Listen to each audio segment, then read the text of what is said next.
MMA. What's going on, Dan? Not much, man. Just chilling. Just chilling, just vibing. You ready to get right into this card? Yeah, let's do it. This is a stacked card. So stacked. Top to bottom, great. Top to bottom, unreal. First one coming up, Jessica Rose Clark versus Julia Storlenko. Would you like me to take this or would you like to take this? I'll start it off. Start it off.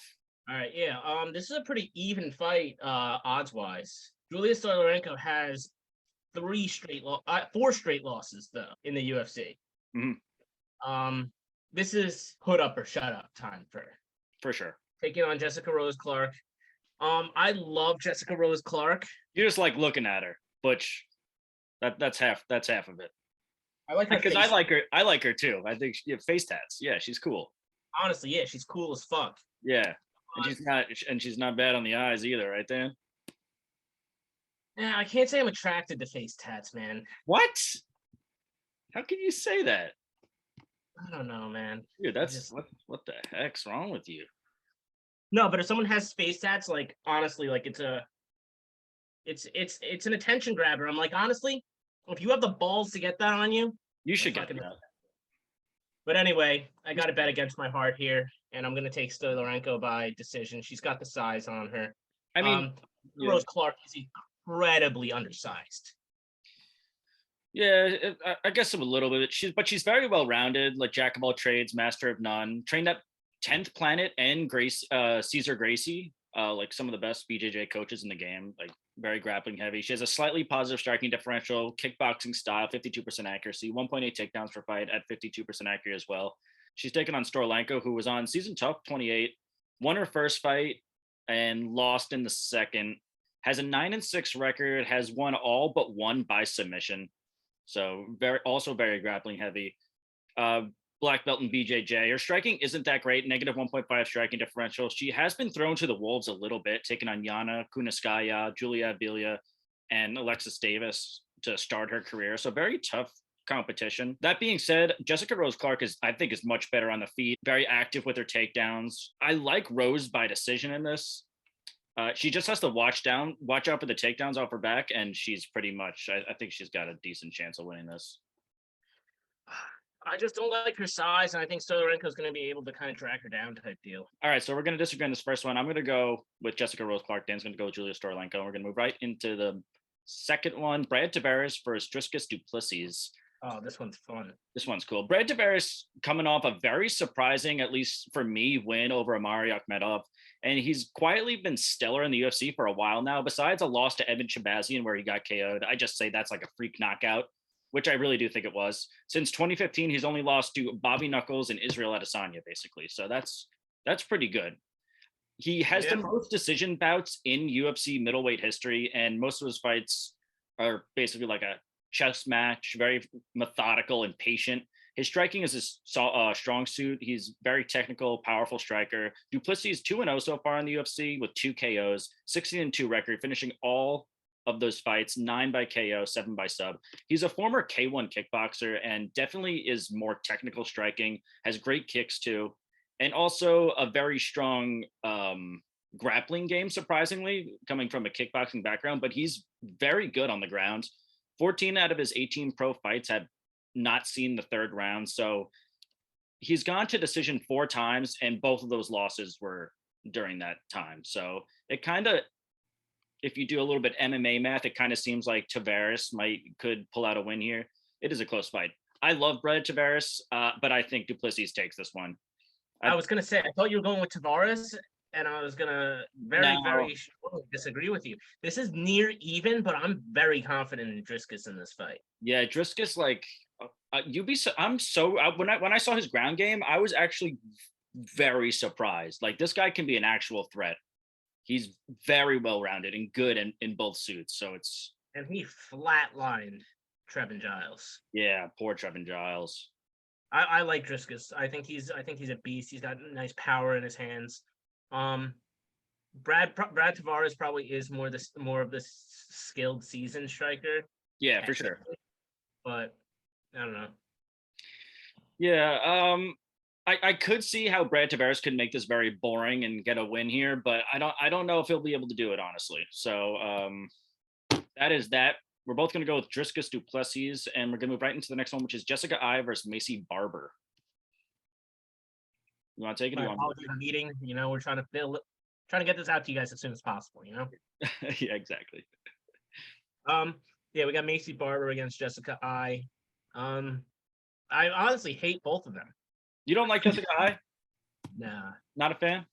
Not a fan. I mean, I don't like her really, but I don't hate her. I don't like Macy Barber though. I hate Macy Barber. I'll get to that in a second. Yeah, Jessica Eye lost 3 of her last 4 of her last 5. Lost her last 3 in a row and 4 of her last 5. She had that win over Viviana Rujo, but then has since lost to Calvillo, Joanne Wood, and Jennifer Maia. Kind of just washed, getting beat up all over the place, getting outstruck. She'll get a couple takedowns here and there, but when I'm looking to break this fight down, this is just easy. I think Macy Barber has a ridiculous strength advantage. Yeah. Jessica Eye has the experience and all that, but it's not going to stop Macy Barber from grinding out a unanimous decision. Her striking's sloppy, but she's got decent grappling. She's going to be able to I think she's going to end up taking her down twice, probably getting a nice 30-27 win. Jessica Eye's on her way out. I don't see her winning this at all. Yeah, she has had it pretty tough lately. 1-4 in her last 5 on a 3-fight losing streak. She's a striker, but she was never insanely good on the feet. She has a pretty low striking accuracy, 36% for someone who strikes a lot, which is very poor. And she gets taken down a lot, especially more recently. She's been taken down 9 times over her last 5 fights and only landing 3 herself, during that time. Macy Barber, for some reason, she just rubs me the fucking wrong way. She's just like super arrogant, and she's not even that good. I think that's part of it. And I just want to watch her to see her lose, like the Greg Hardy effect. Like you want to watch this guy just because you want to see him get him put down on his ass. But I really don't see this in this fight. She is on a 2-fight winning streak, gifted that Miranda Maverick fight from the judges. That was handed to her on a silver platter. I think she totally lost that. Throws a lot of empty punches, just like striking for no reason. She does have a +2 striking differential, 1.3 takedowns per fight. I think Barber, takedowns is a difference maker. I think she grapples with Eye, grinds out a boring win, probably. Something like that. Yeah, not too excited for this. Yeah, me either. Let's move on. The prospect of seeing Macy Barber win just rubs me the wrong way. Yeah, I agree. We want to see Miranda Maverick. She's better. I still can't believe she lost that fight, dude. That's so crazy. That was such a robbery. But we're both going with it. We're both going to go with Macy Barber. We're going to move right into the next one. Uriah Hall, Andre Munhoz. Uriah Hall, 4-1 in his last fight, coming off a really one-sided loss to Sean Strickland, which is going to happen. He just got outpointed on the feet, and the fight before that, Chris Weidman snapped his leg like 17 seconds in. So not really too much fight time in that one, but pretty crazy. Pretty crazy. Yeah. I still remember that like vividly. 1 strike, boom, down. Uriah Hall, 4 out of his last 5 wins have come by KO, and 3 out of his last 5 losses has come by KO as well.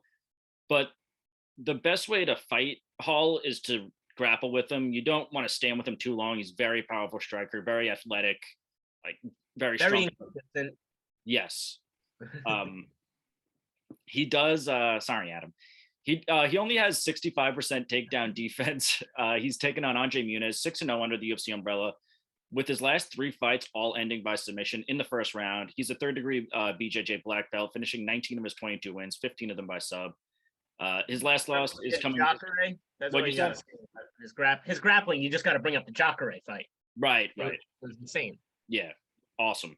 I think he's got some of the most elite grappling in the middleweight division. Averages 3.6 takedowns per fight, 40% accuracy. Uriah Hall has never been finished by sub, so I don't think that is going to happen in this fight. But I think Munoz's grappling won't be like a real match for Hall's takedown defense.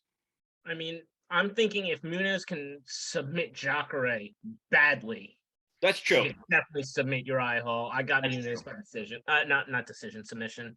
I think it's going to be similar to what we saw Neil Magny look like last week. Just absolutely just get out wrestled, grappled with, and exactly. It does not look good. These are just like these older dudes, fighting these younger guys, and it's just a different game now.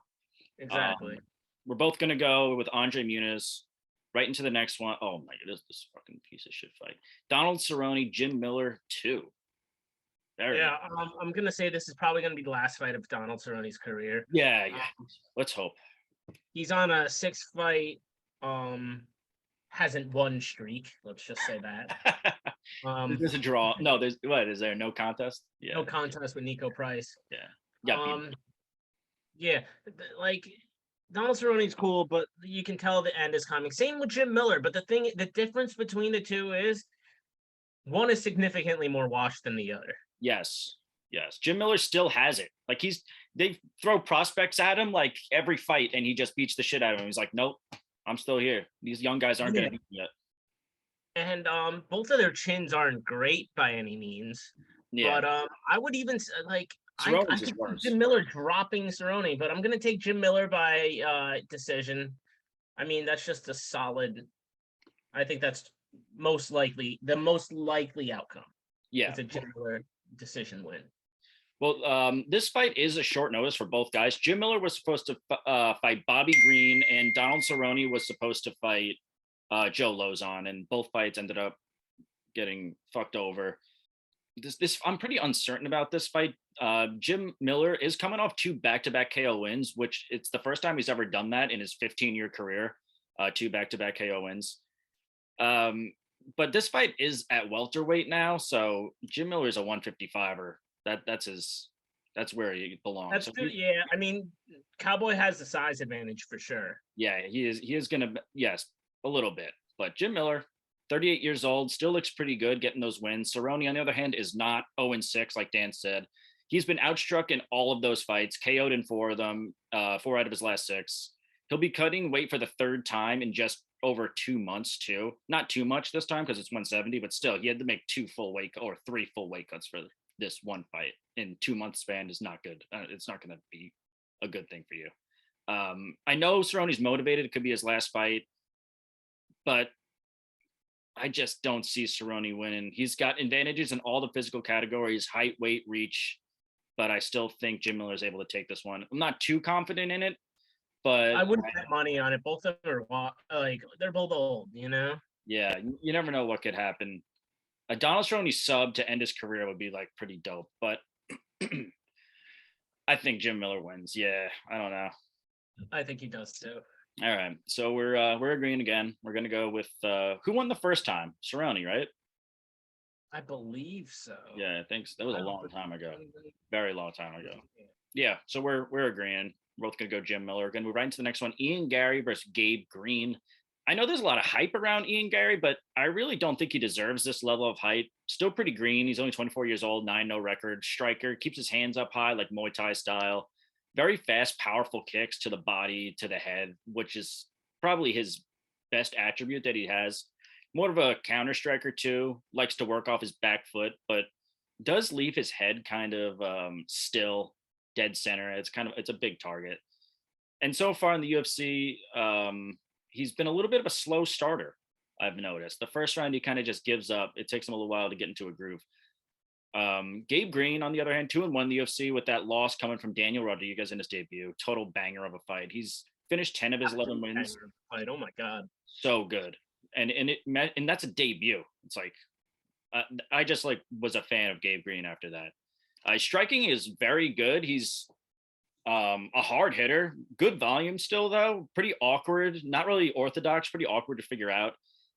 Has some killer body shots too. He's been taken down in all of his UFC fights so far, only 54% takedown defense, which seems to be the best way to counter his game. But I don't really expect Gary to do that. He's not really that type of person, grappler. If anything, I think Green will probably shoot first. But overall, Green, more well-rounded, more experience. I see him controlling the pace of this fight too, so I'm going to go with him. I'm going to disagree. I'm going to take Iangary here. I like he's very crisp with the strike. He's technically sound with the striking. I'm not going to say the guy's amazing or anything, but he's very technical, and he's got that pretty ridiculous height.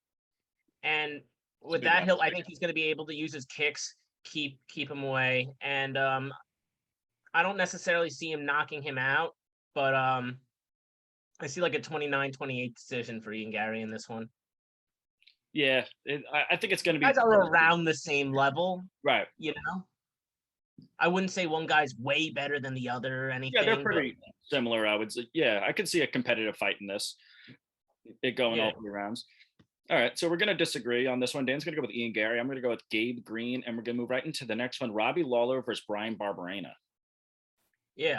So Robbie Lawler last time he fought Nick Diaz, he won that fight. But It was like a I wouldn't sparring say it match. was what It almost looked like they were sparring when they were in the cage. exactly. I wouldn't count that as a real fight. Yeah, And it if was you look at weird. his fights before that, RDA absolutely dominated. Absolutely, He beat. I mean, he was beating the shit out of Ben Askren. he was. I'll give him that. Ben Askren didn't even land a strike. Um, Bulldog choke. Colby took his soul, Yes. Yep. and Never the same. Neil Magny had a pretty boring ass fight with him too. Yeah. In that one, and he didn't look overly impressive against Nick Diaz, who was what 7 years away from the sport. Right around there. Yep. Yeah, Brian Barberena, like they keep giving him these aging veterans, to where he's squeaking past them. He beat Matt Brown in his last fight. I think Matt. Nah, he did beat Matt Brown. Yeah, I like Matt Brown, but he did. He did. I didn't want to admit it, but he did. Yeah, he did. I love Matt Brown, but Same. yeah, Brian Barberena won that fight. I do like his striking. His takedown defense is pretty bad. It is. He's so one-sided. But Robbie Lawler is not going to take him down. I see Brian Barberena being able to do his thing on the feet, probably win a 3-round decision. See, this one's very tough because this is the first time Robbie Lawler will not be on a main card, I think, in his entire UFC career. And I saw him in an interview, and when he got like axed from the main card to the prelims, and he sounded like he was angry. So I was like, maybe he's going to come out with and have something to prove, but he's honestly slowed down. He's 40 years old now. He's fought in the UFC for 20 years for the most part and faced top level competition. He left the UFC and became one of the probably top 3 best welterweights outside of the UFC. Right. Came back, like had absolute wars with Rory McDonald, had an absolute war with Carlos Condit. Like he has 2 of the most iconic UFC moments in my history of watching. The end of the 4th round stare down with Rory, and him and Carlos Condit both like throwing everything they had and just throwing their arms up against the cage as the fight ended, just out of pure exhaustion. It was honestly amazing. But it pains me to say, but I definitely don't have Robbie Lawler in this fight. And he is, and Barberena is an underdog, so I'm gonna get up on that, man. Yeah, Lawler's taken, like you said, he's taken a lot of damage, but he's still got a pretty iron chin. He's been knocked down 2 times in a 35-fight UFC career. Barberena, very fun to watch. Just goes out there striking, looking for wars. That fight against Vicente Luque was like one of the most entertaining fights of 2019, in my opinion. He has 2 fight of the nights in his last 3 fights. His issue is super one-sided, like I said. Great technical, high-volume striker, but he's got 55% takedown defense. And he's been taken down 22 times in his last 4 fights alone. But he is very good at getting. He's got like this uncanny ability when he gets taken down to get back up within like 30 seconds or so. It's pretty wild. So he doesn't give up that much control time. The level of competition is vastly different here. Barberena is having close fights with Anthony Ivy, who's 8-6 pro record, and Lawler's out here fighting top of the top. So I'm actually going to go. Give me slightly Robbie Lawler. I think he really comes out there with something to prove in this one. Interesting take. I like it. Yeah, you like it? I like yours too, Dan. We're disagreeing. I'm going to go Robbie Lawler. Dan's going to go with Brian Barberena. We're going to move right into the next one. Brad Riddell versus Jalen Turner. This one's going to be. I'm ridiculously confident in this one. Oh my god. Oh, okay. Save it. I want to hear this. Brad Riddell, pretty elite striking, I would have to say. Fundamentally wise, his kickboxing in the UFC is like some of the best. Having fought at both City Kickboxing and Tiger Muay Thai, trains at both of them. Not the hardest hitter, but just goes out there looking to outpoint his opponent, take a decision win, which I don't really like guys who fight like that, but whatever. He's a plus 1.2 striking differential, 53% accuracy. He does have some trouble stopping the takedowns, only 62% takedown defense. But I just think Jalen Turner is a different type of monster. He's 4-1 in there in his last 5 on a 4-fight winning streak. Huge lightweight, 6'3", 76-inch reach, super long, lanky, very fast punches, comes out of nowhere. He's for sure has the power advantage without a doubt. And like an 8-inch height advantage. And he's very good off his back. He's like these long, lanky guys, like, and he's also super flexible too. They're able to like pull off some crazy submissions. They're able to like get like their extremities like in places like you would not expect. And like I just noticed with the long, lanky guys with their BJJ is always like very tough to counter. He has a plus 2.2 striking differential, 47% accuracy. I think overall, I like Turner. It's a very competitive fight, but he's more well-rounded, harder hitter, high volume, 5-inch reach advantage. Like you said, an 8-inch height advantage. I think he's got this. Yeah, I'm ridiculously confident in Jalen Turner in this fight. I'm looking at the odds, and he's only a minus 130, man. That is money. Speed up. That's money, man. I like that. I remember what he did to like you weren't expecting him to beat Euros Medic. I remember that. Oh, hell no. And Euros Medic is a hell of a striker. And he just stomped out Jamie Malarkey in his last fight. And Jamie Malarkey's super smart, very well rounded, great grappler. Like he fought two people with like different games and just outlanded them, like just beat them up. Exactly. And as much as I do like Brad Riddell and think he's an absolute, I think he's good too. One of the things I like, and he's honestly got decent grappling. Like he'll take guys down. He doesn't have great wrestling by any means, but he's gonna try. But I just don't think he's gonna be able to take Jalen Turner down. I think Jalen Turner is gonna have the explosiveness and the reach advantage. He's just gonna be able to do his thing, landing punches from distance. Like when Riddell fought Drew Dober, he took the fight down multiple times. And that's what really secured him the win in that fight, in my opinion. Yeah, like Drew Dober secured him the win. Drew Dober cannot stop takedowns, dude. He can't. I'll give you that. Yeah. But yeah, I'm not saying he's Jalen Turner's a lock, but I'm just ridiculously confident in this fight. Yeah, it's a good matchup for him, considering that Brad Riddell's very good. Yeah. So yeah, I totally agree, Dan. I really like him a lot. We're both gonna go Jalen Turner. And now we're going to move right to the main event, I believe, if that's not already the main event. I don't know. Pedro Munoz versus Sean O'Malley. Main event? You mean main card? Main card, baby. I do that every week. That's my thing. Yeah, Pedro Munoz against Sean O'Malley. The UFC has been moving Sean O'Malley up. They've been cradling him in their arms. Here's the thing. They're still cradling him in this fight. I get Munoz is a top 10 guy. I agree. But this is the most favorable matchup of him him in the top 10. I believe that's, or at least one of the most. Pedro Munoz is on a 2-fight skid, losing to Jose Aldo and Dominic Cruz. The Dominic Cruz fight was fun, at least, you know. Right. Pedro's got some nice power. He's got good striking. I'll give him that. He's definitely got really good striking, but Sean O'Malley is on a different level when it comes to the striking ability. I think just his feinting game, like he throws like hesitations into his strikes and movement. I'm not the biggest Sean O'Malley fan, but I do. Come on, you like him. He fell off a lot for me, man. Boy. Yeah, I never really liked him. He pissed me off a little bit. Yeah, but liked him. Yeah, I think this is a fight the UFC booked for Sean O'Malley to win it. Throw him in your parlays. He's going to win. Yeah, he's like a human highlight reel. You don't have to like his personality, but you got to respect his game. 6 out of his last 7 fights have either been performance of the night or fight of the night.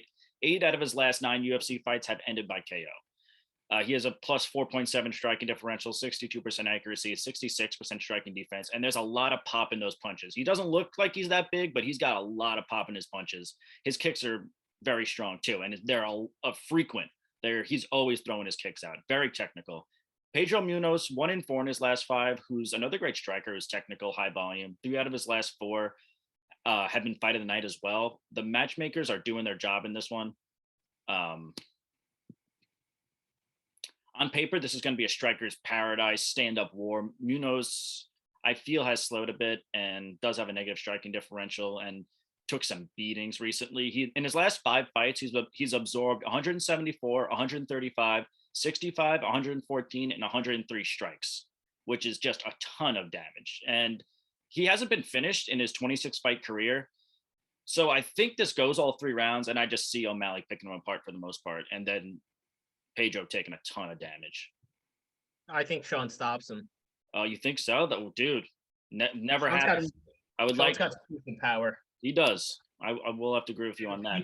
You could see this is starting to be the twilight of Pedro Munoz's career. Yeah, I'm gonna have to. The time where he's gonna get knocked out.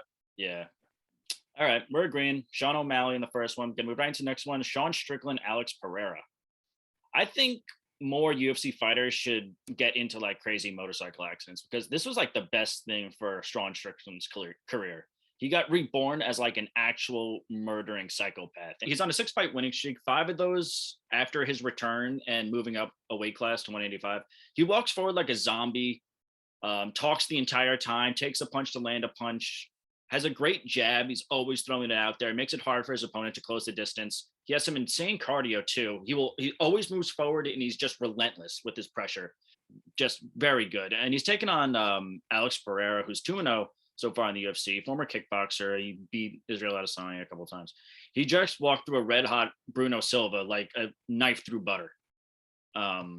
Even though he's a former pro kickboxer, he's actually not that technical, pretty unorthodox, but he's a very hard hitter. Definitely more athletic. Probably has the speed advantage too, but I think Strickland has the cardio advantage, the volume, also is more well-rounded. He landed a career high 4 takedowns against Uriah Hall 2 fights ago, and so he is expanding his game.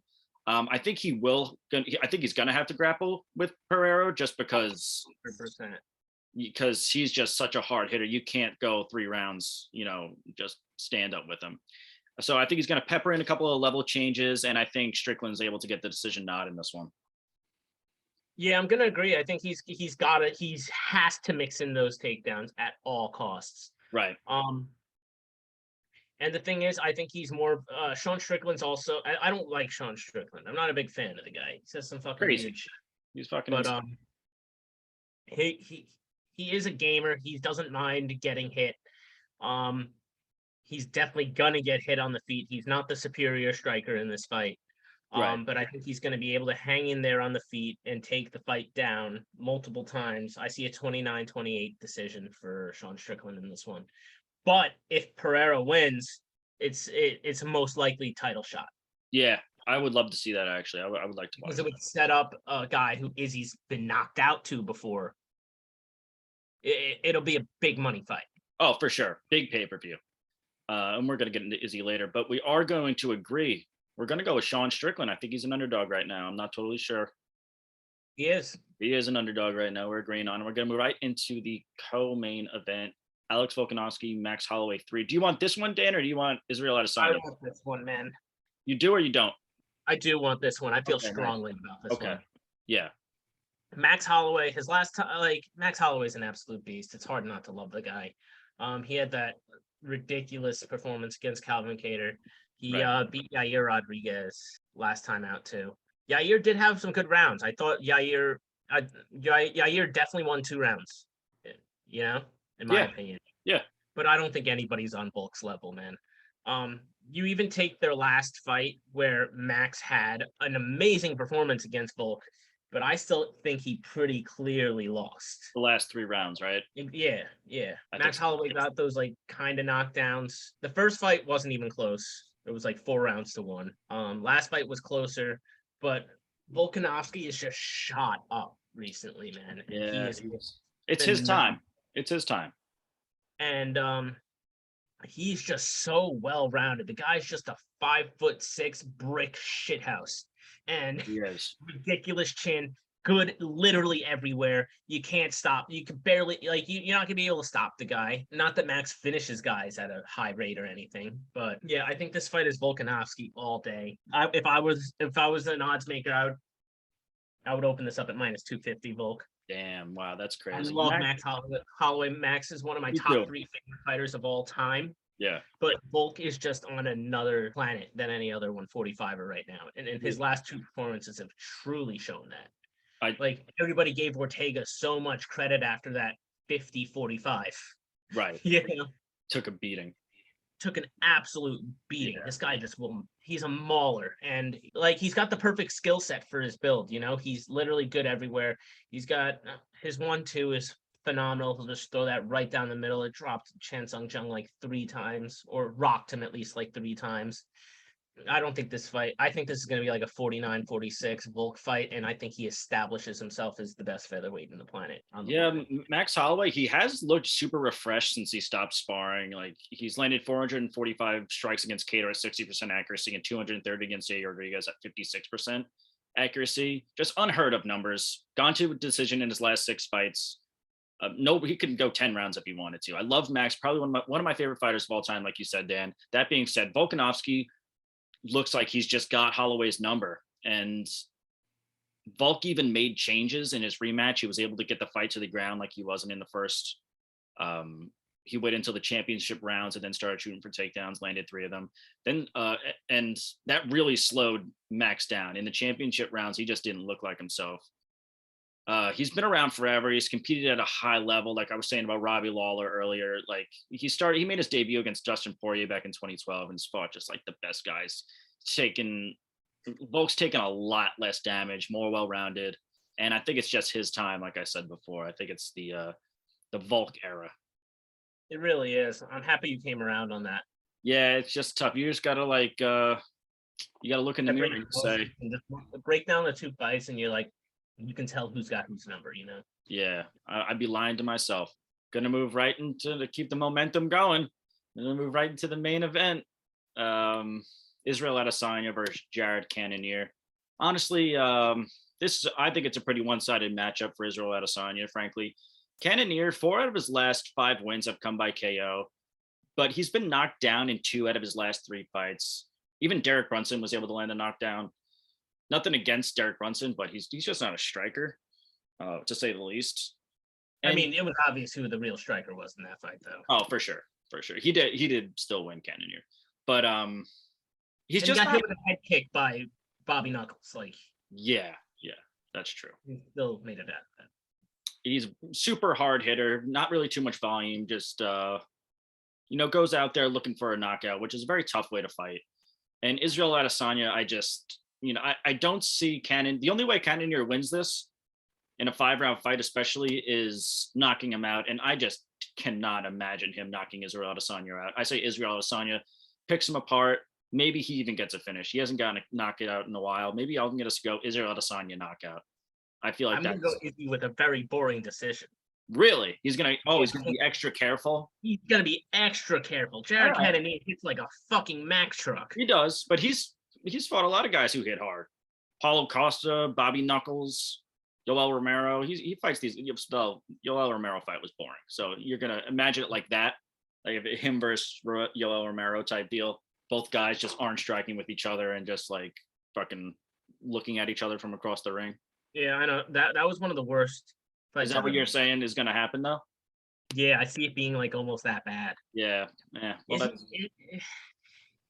Izzy could have very bad fights depending on his opponent's style. And Cannonier is, he'll take his time.